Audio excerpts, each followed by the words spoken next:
Olá, muito bom dia para você.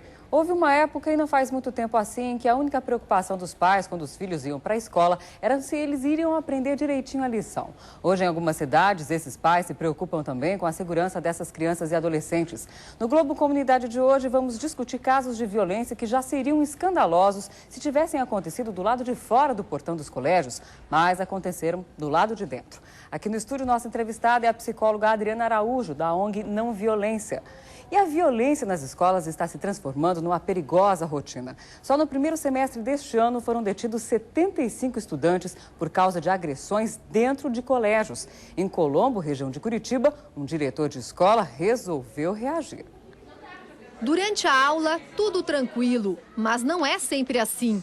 Os colegas assistiram à última briga entre duas meninas. Elas tiveram uma discussão e uma partiu para cima da outra e arranhou os pescoços, começou a sangrar tudo assim perto do olho. Outro exemplo de agressão entre alunos e com consequências graves. Há 2 semanas, este menino ficou 3 dias no hospital, depois de ter o queixo quebrado ao apanhar de um colega durante uma aula. A professora estava dentro da sala e não reagiu. Os pais ficaram indignados e procuraram a delegacia para registrar a ocorrência. Eu nunca imaginava que um negócio desse podia acontecer dentro do colégio, né? A gente não quer maldade para o menino, né? É uma criança também. A gente só quer que ele assuma o ato que ele cometeu, né? Para ele não fazer de volta. Já este garoto de 11 anos sofreu uma luxação no ombro e não foi brigando. Quem machucou o menino foi a professora substituta. Pegou apertando meu braço, daí pegou e me jogou com força na parede, daí eu fiquei chorando. Daí ela pegou e falou que é drama. A senhora disse que deu um empurrãozinho nele, porque ela estava estressada, porque estava com tensão pré-menstrual.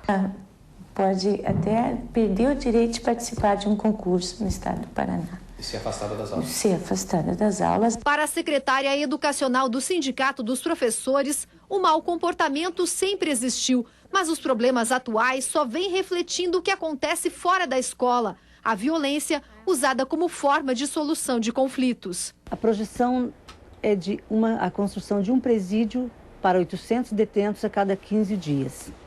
O que essa sociedade quer?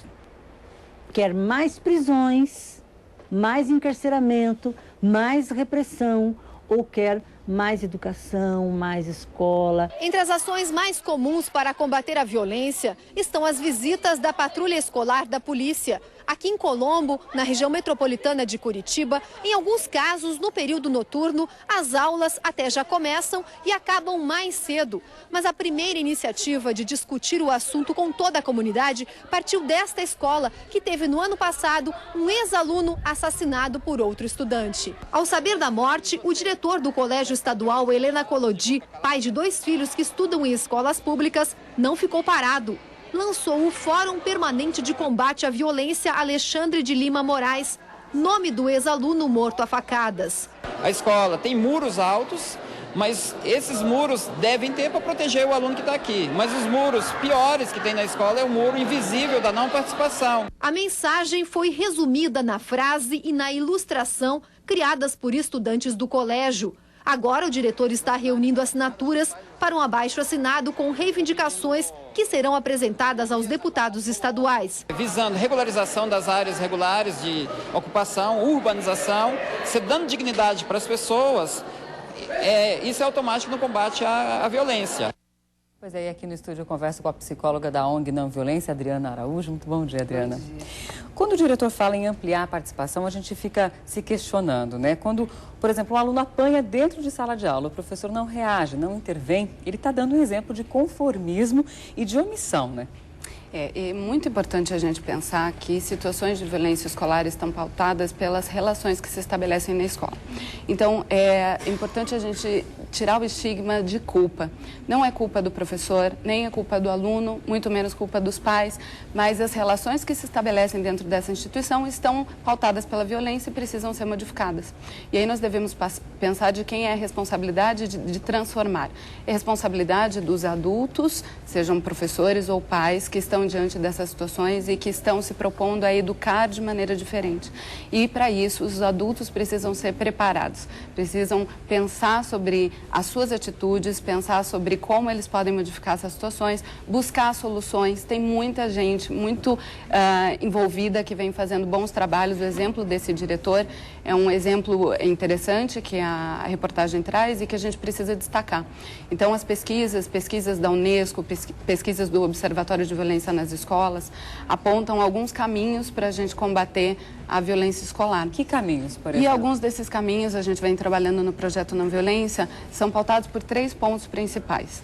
Uma direção mais atuante. Então, uma direção da escola, e aí precisa se trabalhar os gestores escolares, direção e equipe pedagógica que estejam presentes, que sejam firmes, que criem espaços de debate, como esse diretor está trazendo esse fórum, é muito interessante essa proposta, e que faça as pessoas se conscientizarem de que a responsabilidade é de todos. Um outro ponto é a capacitação de professores, né? Os professores precisam, sim, buscar novas formas de lidar com os alunos, pautadas pela questão da autoridade desse professor. O professor precisa resgatar a sua autoridade. Mas a autoridade pode ser definida basicamente em 2 palavras, que é firmeza e justiça. Então, não adianta ser um professor autoritário, que simplesmente impõe as suas vontades, ou que, diante de uma situação de raiva, se coloque de uma forma mais agressiva, nem pode ser um professor permissivo, né, que deixa os alunos fazerem o que querem. Os alunos também precisam de consequências. E o terceiro ponto é trabalhar com protagonismo juvenil. O que seria isso? Os alunos precisam se sentir parte da escola, precisam sentir que eles são envolvidos, que eles têm responsabilidades. Como nós queremos alunos responsáveis se nós não damos responsabilidades a eles?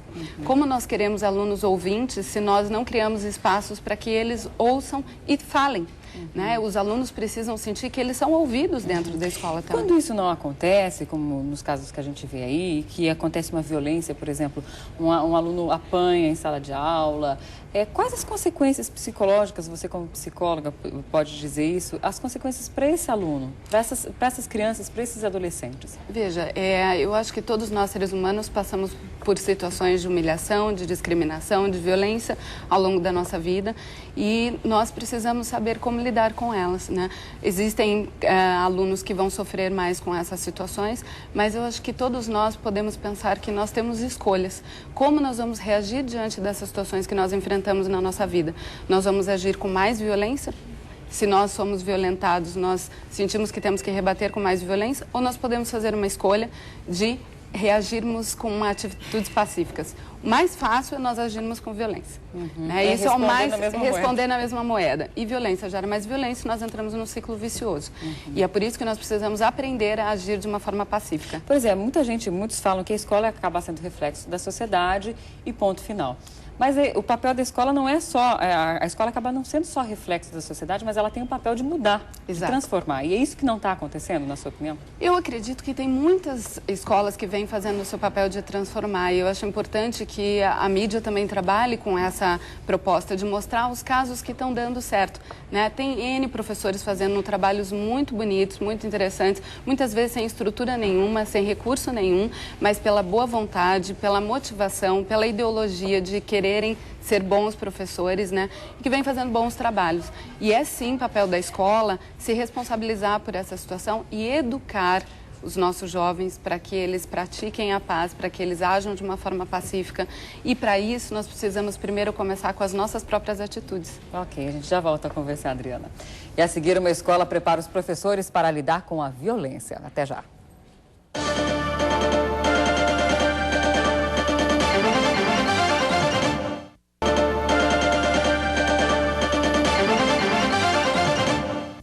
O Globo Comunidade está de volta. Hoje estamos discutindo casos de violência que aconteceram dentro de salas de aula. Em Londrina, uma das saídas para esse problema foi capacitar os professores para lidar com a violência.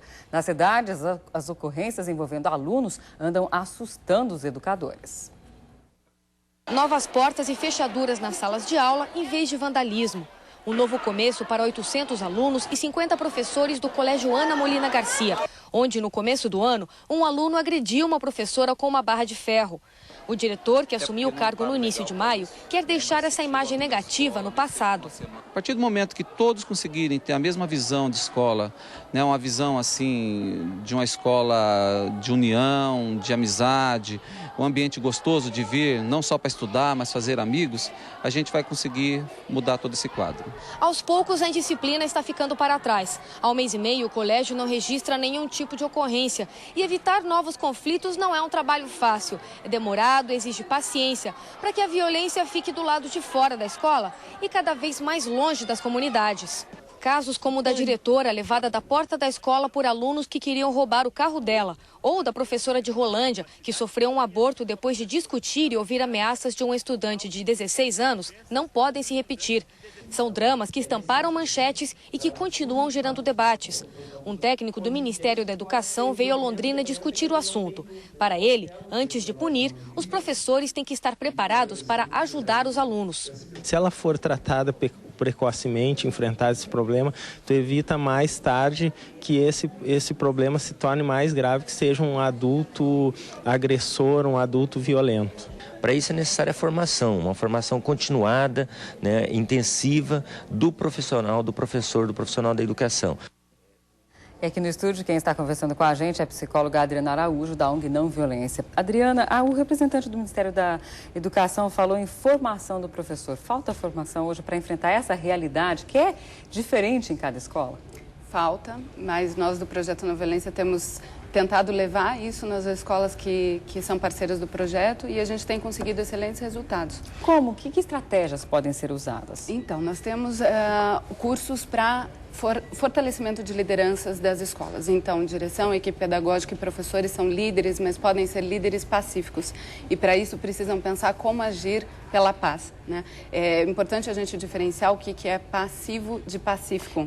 Existe uma grande diferença. Existe uma grande diferença. Quando a gente fala em paz, a gente pensa naquela situação ideal, eu olhando para o mar e parado, né? Então, se eu não bater, não xingar, não brigar, eu estou sendo pacífico? Não, eu estou sendo passivo. Eu já fiz metade do caminho para ser pacífico, mas para isso eu também preciso agir. Né? E agir é controlar minha raiva quando eu estiver nervoso, eu não ser omisso diante de situações de violência. E isso exige um esforço muito grande. Principalmente do professor, né? Porque dentro de sala de aula há uma pressão, né? Porque os alunos esperam algo do professor, né? Exato. E às vezes não é fácil lidar com isso. Exato. Os jovens estão sempre se espelhando nos adultos que estão à sua volta. Então, professores e pais devem ser, sim, exemplo para esses jovens. Agora, é claro que nós somos seres humanos e, por vezes, a gente também vai escorregar, vai cometer os nossos erros, não vai saber controlar a nossa raiva. E aí, vale, de repente, a gente pedir desculpas, a gente dizer, eu errei nesse momento, eu devia ter mantido a minha calma, eu devia ter conversado com você de uma outra maneira. Os adolescentes adoram quando vem um adulto admitindo a sua culpa. E é assim que eles aprendem a eles admitirem a culpa deles também. Os professores podem aprender algumas ferramentas que podem ser utilizadas em sala de aula muito interessantes para lidar com a indisciplina. Por exemplo, a construção de combinados. Então, o professor Milani fez uma pesquisa muito interessante em escolas do Brasil, onde ele investigou índices de violência e as escolas que tinham os menores índices de violência utilizavam uma metodologia que é a metodologia dos combinados, ou seja, a construção das regras da escola passa a ser coletiva. Não é mais só o adulto que decide as regras da escola, pode isso, não pode isso, e impõe aos alunos. Ele vai construir essas regras com os alunos vão ser ouvidos, vão dizer o que pensam, vão entender o porquê que não pode determinadas coisas e vão dizer de outras coisas que eles concordam e eles vão se sentir ouvidos e por isso vão se sentir muito mais parte da escola e, portanto, eles respeitam muito mais as regras, quando eles ajudam a construir essas regras. Ou seja, os adolescentes, os alunos acabam pedindo isso, mais participação. Inconscientemente, às vezes, o problema da violência também está ligado a isso, há uma certa omissão, desvalorização da opinião do aluno, Exato. Dentro da sala de aula. A gente acredita que precisam de mais espaço de diálogo dentro da escola. A escola deve ser um espaço democrático, onde os professores devem ser ouvidos, devem trocar experiências, devem conversar sobre os problemas que vem enfrentando para conseguir o que aquele professor na reportagem diz, união dos professores, né? Os professores precisam dizer da mesma língua, mas como eles vão fazer isso se eles não têm tempo para sentar para conversar? E, por outro lado, os alunos também precisam ser ouvidos e precisam avaliar o trabalho da escola, né? Então, algumas propostas de combate à violência também passam pela ideia de avaliação. Então, os professores se avaliarem, os alunos se avaliarem, os professores avaliarem os alunos avaliarem os professores para conversarem juntos o que está dando certo, o que precisa ser mudado e construir soluções em conjunto. né? Então, existem diversas soluções que podem ser trabalhadas para cada escola. Ok. E depois dos comerciais, de aluno para aluno, adolescentes tentam alertar colegas por meio do teatro. A gente volta em um minuto.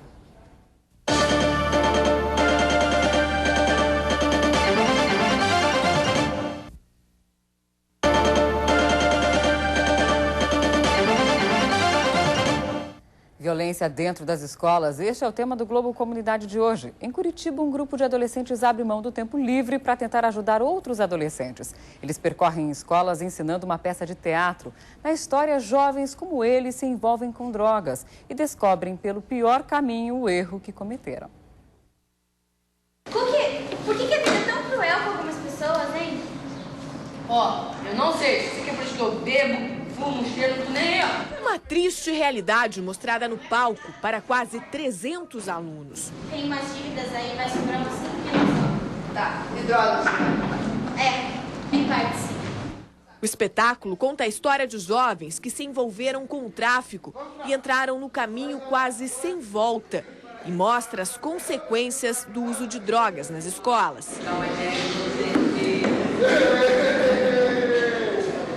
O teatro é coordenado pela ONG Projeto Não Violência, que há 9 anos trabalha para levar a paz para dentro e fora das escolas. Com uma linguagem jovem e simples, a peça é uma maneira divertida de conscientizar os alunos dos riscos das drogas. Os atores são todos adolescentes, alunos de uma escola pública de Curitiba. Têm entre 13 e 17 anos e, apesar da pouca idade, conhecem os riscos da violência. Eu acho que quando as pessoas assistem essa peça e muitos se conscientizam disso, nossa, é uma gratificação enorme pra gente, assim, para todos do grupo, a gente saber que nós podemos ajudar alguém, assim, ajudar alguém a sair dessa vida, desse mundo, que é uma vida muito difícil, né? Há pouco mais de 6 meses, eles percorrem colégios estaduais para mostrar como o álcool, a maconha e o crack podem destruir vidas que estão apenas começando. Como são pessoas da mesma idade, eles entendem as gírias, os tipos de drogas mais comuns nas comunidades, né? O jeito de falar, de abordar a questão da violência, né? Então é uma linguagem de jovem para jovem. Até agora, eles já se apresentaram em 5 escolas da capital e deixaram mensagens importantes pelos colégios que passaram. A valorização, principalmente voltado à prática da cidadania, e outra coisa, o ponto objetivo principal é a cultura de paz.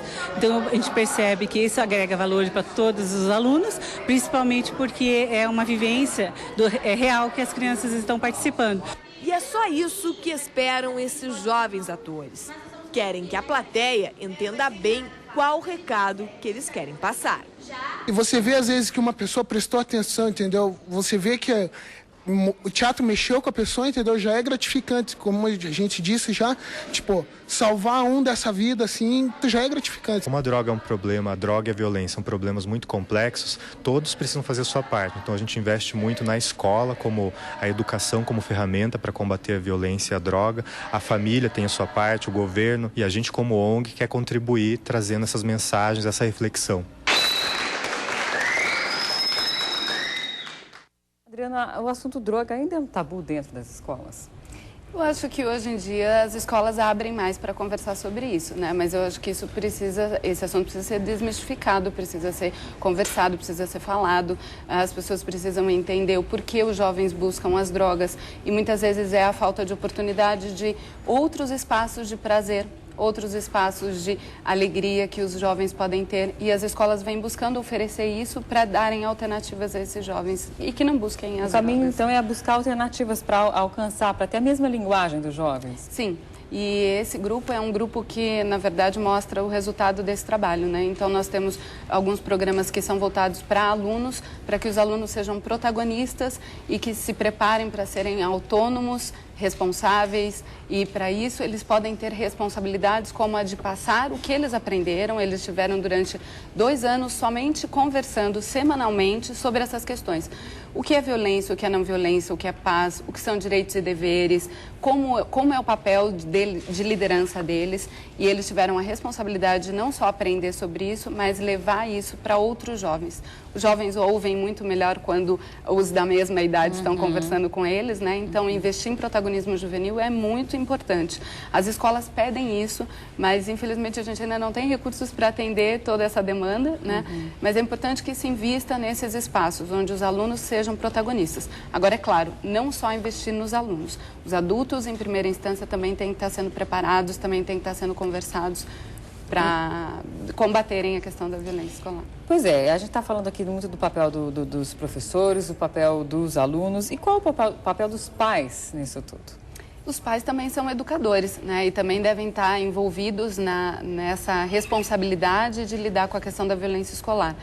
A gente bate em 2 pontos, que é a questão do exemplo.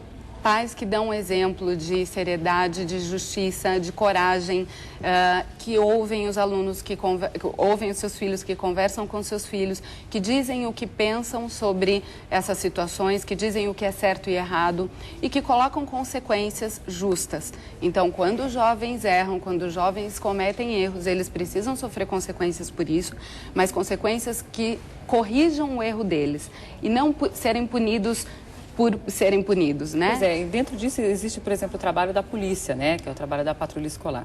Qual a avaliação que você faz desse trabalho? Porque muito se discute dessa questão da repreensão dentro da escola, né? Nós acreditamos no projeto Não Violência que a polícia deve fazer o seu trabalho fora da escola. Dentro da escola é o trabalho dos educadores, sejam eles professores ou pais, né? A gente deve investir em educação, como foi mostrado na reportagem, e a gente consegue excelentes resultados. Educação é um processo a longo prazo, é processo. Pois é, as pessoas são imediatistas, né? São, exatamente. E às vezes chama a polícia, ela desautoriza o papel do próprio educador, né? Ela vai fazer o trabalho que o educador deveria fazer, que é de conversar com os alunos, que é de colocar consequências nos alunos, e é por isso que o professor precisa resgatar sua autoridade, mas é papel do professor ter essa autoridade, colocar limites nos alunos também e conversar com os alunos. Então, a polícia não precisa vir fazer o trabalho que os adultos podem fazer dentro da escola e que são responsáveis por isso, que são os professores e diretores das escolas. Então, muitas vezes a polícia acaba fazendo um trabalho que não é dela. Exatamente. Seria dos educadores. Exatamente. E como a gente parte da ideia de que violência escolar é a violência das incivilidades, então é essa violência mais simbólica da humilhação, da discriminação. Isso não é caso de polícia, isso é caso de educação, de conscientizar, de pensar sobre o que nós devemos fazer para não humilhar, para não xingar, para não discriminar. Isso a polícia não precisa fazer, né? O educador pode educar esses alunos para isso. Ou seja, precisa da participação de todo mundo. Sim. Tá ok, então. Muito obrigada pela sua presença. Obrigada bom dia para você, Adriana. Bom dia. E o Globo Comunidade fica por aqui. Voltamos na semana que vem. Até lá, acesse o nosso site na internet www.rpc.com.br/Globo Comunidade. Um bom sábado para você.